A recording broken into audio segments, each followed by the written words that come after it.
Hello, lovely podcast people. This episode has come about through the podcast listener suggestions form on my website. And it's an amalgamation of numerous different questions that were asked all along a similar topic. And because of the time of year it is, it's the perfect situation. So I'm not actually going to answer them in a kind of play-by-play fashion, because it's part of this bigger topic which I'm going to call something like how to become a fully qualified insurable nutritionist. Now, there's a couple of things that I have written down to talk about here. There'll be some helpful stuff. So I guess in a way it's going to be mostly interesting for... I guess in a way it's like you could be a non-practitioner, you could be a career changer, but do you know what? It could be useful for anyone. Some of you might be interesting for you as a parent who has a child going into the world of work. It could be interesting for you as a personal trainer who wants to specialize more in nutrition. And the types of questions I've had, I'll just read a few. What advice would you give to people entering the working world of nutrition? Is Mac Nutrition a good course? Should say Mac Nutrition Uni or MNU. Is MNU a good course to take after becoming qualified? So I guess this is someone who's gone to university to study nutrition, to build on current knowledge. Could you get a job after completing your course? My course. The other tutors would not be happy about that. But anyway, even if it's the first time for an individual entering the nutrition world and no previous knowledge other than your course being completed. So I've actually, I've gone to the liberty of just copy and pasting a couple of testimonials from people where that's happened to give you an idea. You can obviously visit the Mac Nutrition Uni website to kind of look into those more. Do you recommend work experience or shadowing? Why do you think your course is the best? Career paths upon completing and passing Mac Nutrition Uni. Success stories from previous people passing the courses. So those are just a few. There's other ones actually that I'm going to talk about specifically later. But that just gives you a bit of an idea of why this has come about. Mac Nutrition Uni enrollments are this year, in whatever year this is, 2021, start on the 10th of August. Every year Mac Nutrition Uni starts in September. That's our yearly intake start month. So on this topic of how do you become a fully qualified insurable nutritionist,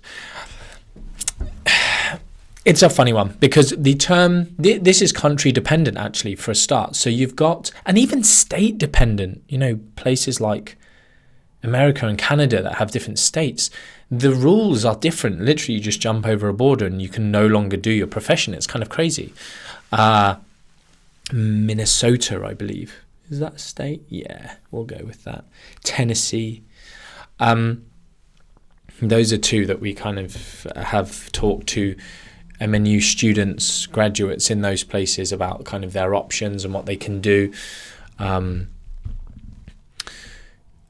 Countries like Japan, I think Japan, and others, the term nutritionist is protected, and there are kind of quite strict legislation around them. Portugal is one in Europe, for instance. And so I just want to talk a bit about, I'm not talking about those countries. So in the UK and America, it's difficult because I've just mentioned different states with regards to nutrition, but let's talk about UK, for instance. Dietitian, a registered dietitian is a protected title. It's a very specific title and that allows you to do a very specific thing, and mostly that's to work in hospitals. But before every MNU intake, I do this email where it basically goes, if you want to work with people in hospitals, if you want to become a cancer specialist practitioner with regards to nutrition, you need to go to university to do dietetics. That is the be all and end all of your situation. And there are other roles within hospitals with regards to nutrition, but realistically, you're talking about dietitians. It becomes very different when someone says, what's the best way to become a qualified nutritionist, to work with individuals in private practice, to start my own business, to do XYZ. And this is the problem, and why the term kind of nutritionist does get some criticism, because you can do any online course, online certification, like some of even MNU's competitors, if you can call them that, and call yourself a nutritionist and be completely incompetent, and it's a joke. And realistically, when people are jealous of the success of Mac Nutrition Uni, or really are, I don't know if the word is jealous, they are, what's the word I'm looking for? They feel made inadequate, they feel fearful, they feel, what's the word I'm looking for? Goodness. Challenged? It'll come to me later. Anyway, made inadequate. I don't know what the word I'm looking for.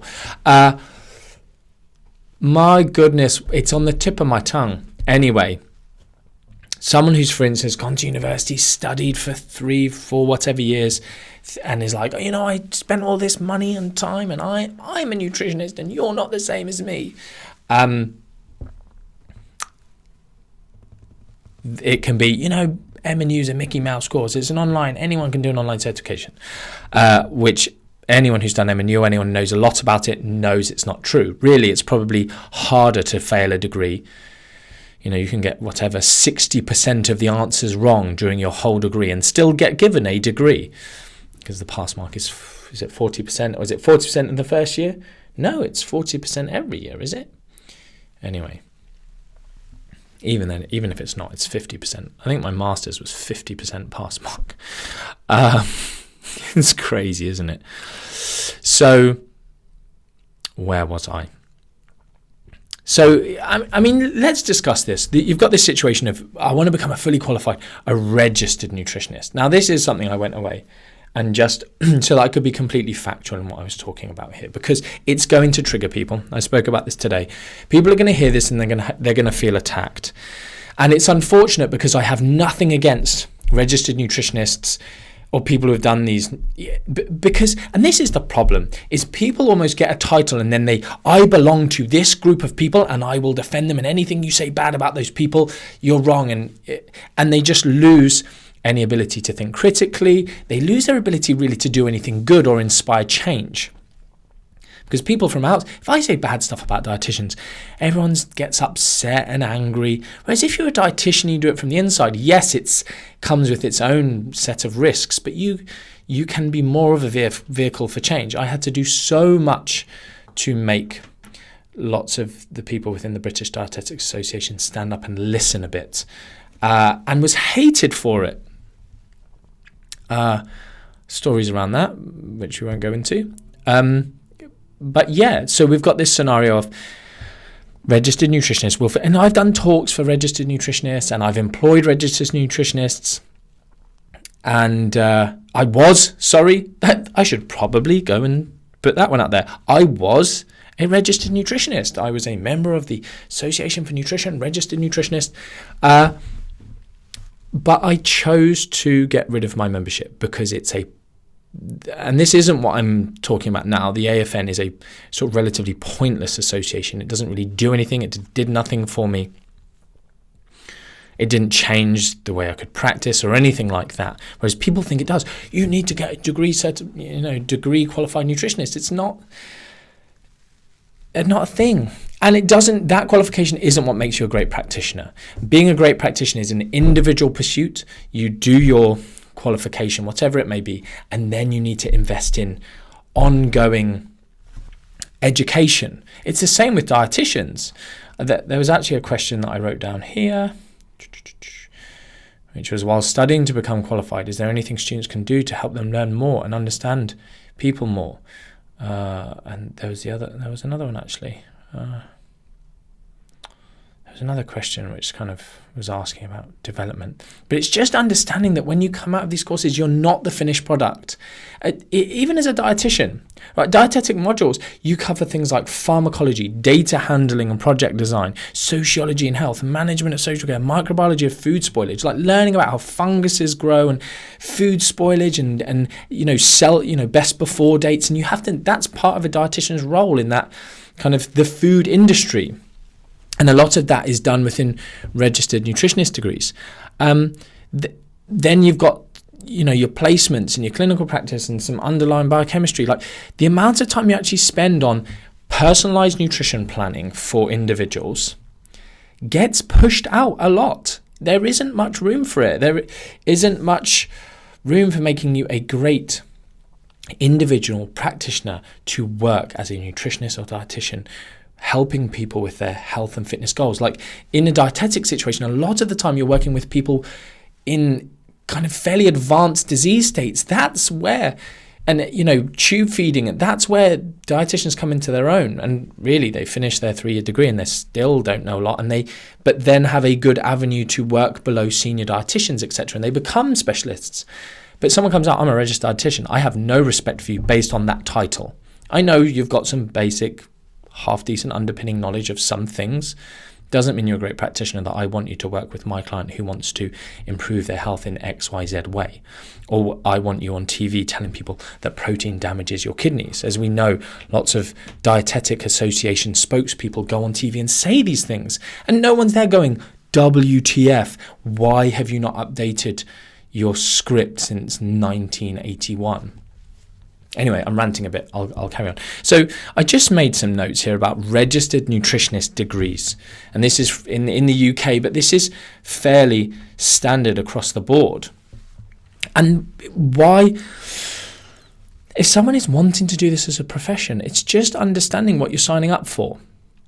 Do you want to work in food industry, which really registered nutritionists have a bit of a monopoly on? If you want to go and help Jamie Oliver reduce the sugar content of his cereal by 3%, but also you increase the fat content of the same cereal, so the calories actually go up. So really the cow campaign was pointless.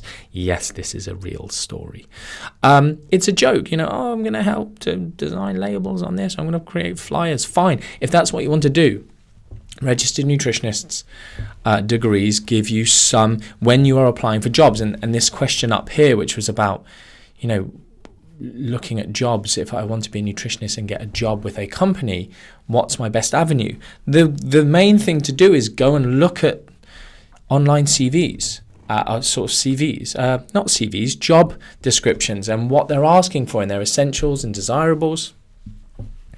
But just to give you an idea, I have very, very, very little respect for registered nutrition degrees. There are a few that are maybe good, and it depends on who your lecturer is. But the modules, I'll go through some of the degrees. I won't name the universities. But the modules are like food and the food chain. So you're spending weeks and hours and hours and hours of your time learning about the food chain. That's not going to help you work with a client. Food policy, that's not going to help someone change their life, change their behavior, dispel some myths that they believe, teach you how to nutritional counseling skills. That's not going to teach you all these really important things. Food policy, community engagement, consumer behavior, exploring the agricultural food sector, data and marketing, analytics, new food product development. Like one registered nutritionist, I'm not sure if she was one actually, but she'd done the degree or whatever, was like, yeah, we literally did a 20 credit module. And that's a lot of time, 20 credits. That's, if they took like the directed learning hours, probably 100 to 150 hours on this module. And it's like, how to make sausages, how sausages are made. Unbelievable. This other one, which one university, this is probably bad me mentioning this one because it was, but anyway, it doesn't matter. Nutrition 21. I was like, what does that mean? I was like, oh, good, a nutrition module. No, it's about the fast-paced changing local and global food conditions. This is what you're learning about on nutrition degrees a lot of the time. You're not learning about specifically how to calculate the right amount of protein to potentially get changes in appetite, changes in muscle gain, body composition. The things that are going to matter that people care about when they are, I want to be a nutritionist and I want to have my own consultancy. I want to work, in hybrid online consulting. I want to work with professional football clubs. I want to work with athletes. I want to help people lose weight, gain muscle, improve their health, change their behaviors, improve their relationship with food. All of these great things that, as a nutritionist, I feel like are a lot of what people fall in love with or want to do and want to help people with when they're asking me, what shall I do? And you've got 3-year degrees.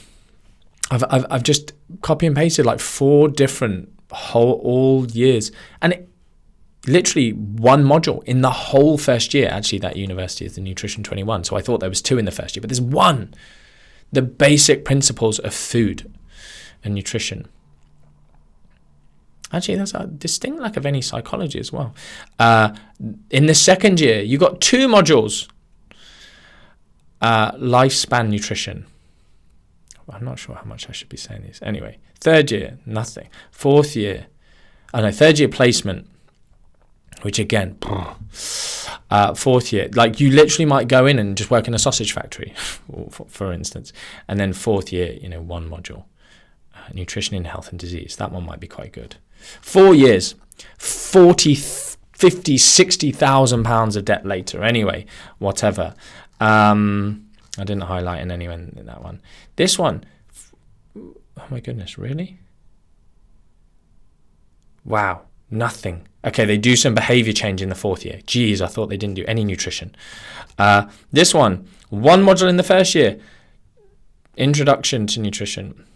2 modules, nutrition for physical activity, nutrition and health in the 2nd year. 2 modules in the 3rd year.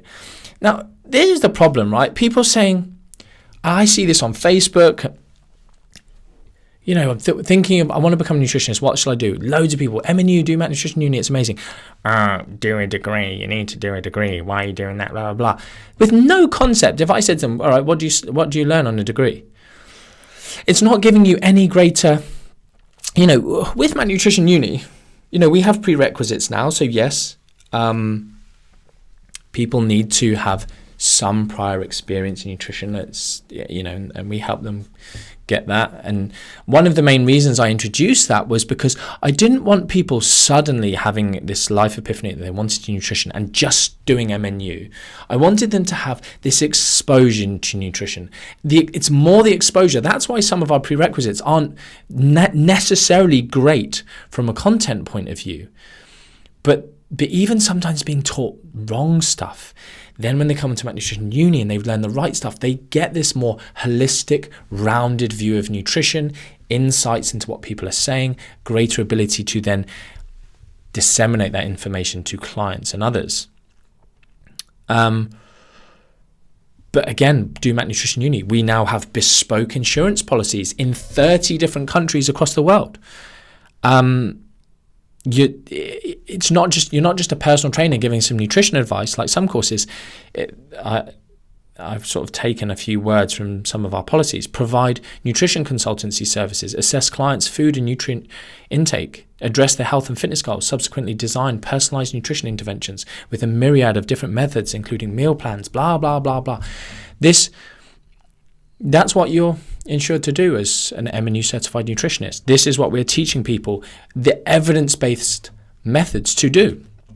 So this is becoming a bit silly, sorry, but I just want to get this across of like, read all these questions that I'm getting that I said at the beginning of the podcast.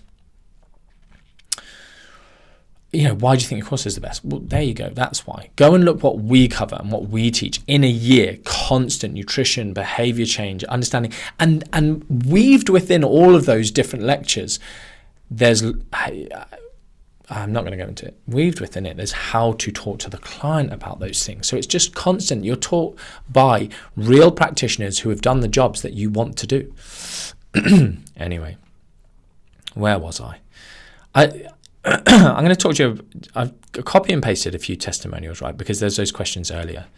And you can just go on macnutritionuni.com, whatever, /testimonials or student, graduate. So what do our graduates think?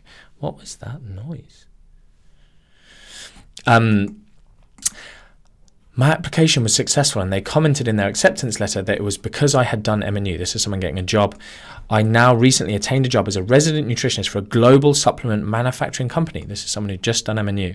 You now have an M&U student working as a nutritionist at Europe's leading health store. The senior nutritionist hired me on the basis of M&U. Thank you so much, Martin, for everything you've taught me. Cannot thank you enough.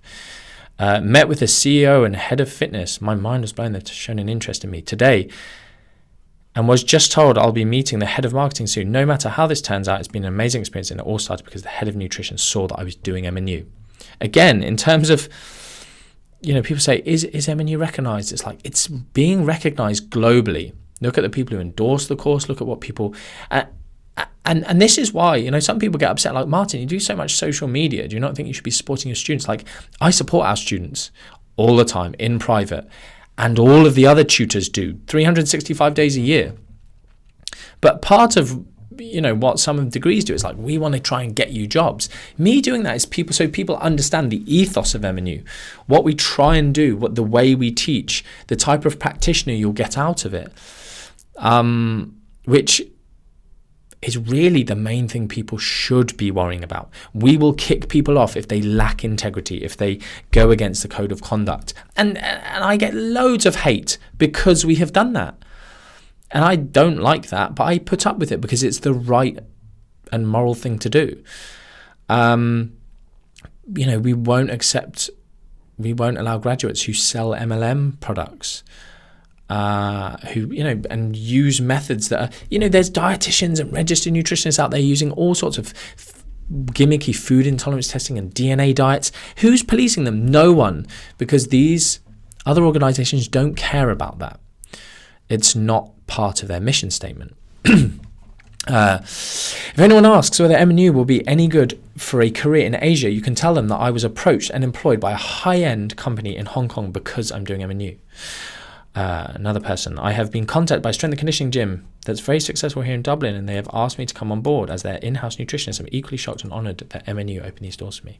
After Mac Nutrition Uni, I started working with an evidence-based company. They hired me simply because of the fact that I graduated from M&U. They already hold M&U in high regard. Just wanted to say how my M&U certification opened doors for me. Alongside my own nutrition clients, I've been delivering the NHS diabetes prevention program for the last 6 months. Usually you need a degree, but my M&U qualification got me in. Like, stuff like that's cool. I love that. This is the thing. I would also never sell the course based on the fact that this will happen to you. These are individuals. These are super hard-working individuals. Now, if you are like them and you are doing great things, and life is sometimes about who you know, it's always or very often about who you know, that will change things. And I don't sell it based on these things. What I sell it based on is the fact that we are the best, and we will do everything in our power to support you and help you and teach you. And what we teach is evidence-based, and we'll get results with clients, which inevitably then leads to bigger and better things because you are able to do the job. I'm now going to be part of the first role out of the NHS Diabetes Remission Programme that started in September as a diabetes practitioner at my local hospital. There's so many things. One of the things I do talk about M&U, becoming a qualified practitioner, is starting your own business. And I understand that that's very scary for some people, and we talk about career changes and we really support them. And I always say, like, I literally discuss this in the mentoring lab about, don't just go ahead and quit your job. Like, see if they're going through grinding phases where you spend your weekends working. You're working your real job and your passion, and then you can slowly replace it and do all these amazing things. That's what M&U really, and why we created the Mac Nutrition Mentoring Lab with all of the business support there, the professional mentoring, all of that stuff. Talks that I've delivered at corporate nutrition corporate wellness, during corporate wellness programs, we give them away so that you can use them as templates and improve on what I've done. I'm not saying what I did was great, but as in it's just nice, isn't it, to see what someone else did who had relative success. We don't hold back. We want everyone to be super successful. Not selling crappy, generic plans on the internet like some people do. Lots of people. So these are more the sort of typical, I suppose. Anyway, maybe not. I would say typical. It's obviously based on the individual and how hard they work. So I always want to put that. It's not taking away, and I'm not guaranteeing, but this is the type of thing. Coming out of M&U and setting up a business has been a crazy, amazing experience. I'm proud to say that within 6 months of finishing M&U, my books are now full and I'm at absolute capacity. That's one of our graduates in Australia. Through the last lockdown, using a lot of what M&U has already taught me, my business exploded. I quit my 14-year career in financial services this time last year. I was a financial advisor, high net worth clients. Had I not had the tools and support from M&U, my business wouldn't be the success it is today. So I can't thank you enough. It's never been about the money, but I'm making more now than I was as a financial advisor. Like, that's cool. It's not about the money for lots of people. But it's nice to have financial freedom or some financial health. I talk a lot about this. It's not something that I prioritize well enough in my early career because I didn't like those who seemed to care about money, and I almost did myself a disservice, cut my nose off to spite my face because of that. I just wanted to let you know that I've been working crazy hard on my new coaching program. I launched today and it filled all space I was offering. This is the first time I've ever had a successful launch, and without M&U, I couldn't have done it. And it just goes on. I just feel a bit like I'm just reading stuff over and over and over. But you can just go on the M&U website and read about these things to get more of an idea of that kind of stuff. So, yeah, with regard to these questions, I'm just trying to find a couple of the other questions that people asked. The work shadowing and work experience stuff is that it's difficult because often I feel like work shadowing, work experience stuff is more like who you meet, what it says about you, getting life experience, learning stuff, learning how to communicate, learning how businesses work. It's not necessarily a case of. It's difficult for companies to take on work experience individuals. Whenever we've taken on interns, we've always thought, you know what, we want to turn this person into an employee, we want to be able to offer them a job at the end. That's the whole point of it. We don't do internships anymore. So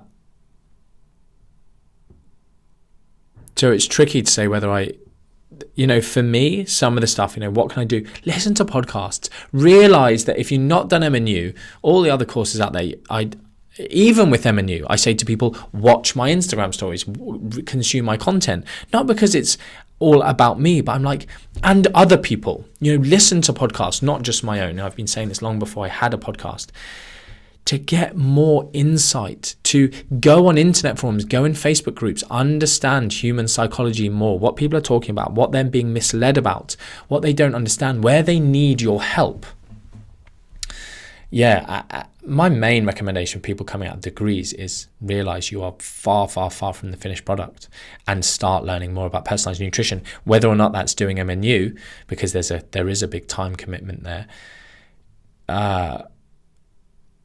Look into ways that you can improve your personalized nutrition intervention knowledge, your ability to get results with people in stuff that they care about. Do you know what? I'm just going to leave it there. I feel like all those questions up there I kind of answered in different ways. And I feel like I've dropped a few industry truths there that people won't have necessarily realized and will hurt some people's feelings. And, the people that we've used that are registered nutritionists and registered dietitians, they're specialists because they've spent years and years getting really good at different things. The emotional eating side of things, the mindful eating side of things, the sports performance side of things. They didn't finish a course amazing at those. Their degree in dietetics or nutrition or whatever. They specialize, they continue to build their own knowledge on those things. Right. Not too much humour. Soz. Just remember another thing I was going to talk about, but I won't. I'll leave it there. Much love. Any questions on top of this? As I said, Matt Nutrition Uni, 10th of August, enrollments are starting. It's going to be our biggest intake ever, is my guess. If you want a spot, I hope you get it. I'm buzzed about it. And do you know what? I'll also say this. 27th of November, this year, 2021, Nottingham. It's our first big live event in for what feels like forever. Be there. We've already confirmed one cool speaker. One person who I really wanted to speak has just said they can't. Their life situation has changed. I'm gutted. That would have been super cool. So maybe we'll get them back for 2022. So hopefully I've got someone to replace them. The other two, just waiting for them to confirm. It's going to be class. Such a good event. So good. The social side of it's always amazing. 27th of November, Nottingham. Be there. Make it bigger than ever. I think we've already got, because people bought tickets for previous events, I think there's already like 300 people with tickets. I think our max capacity is like maybe 500. I'm not 100% sure. Maybe it's less than that. Depends on seating plans. Anyway, much love. Please be there. It'd be so cool. Love meeting new people. And until next time. Don't know what the next podcast will be, but I bet it'll be a good one. Much love.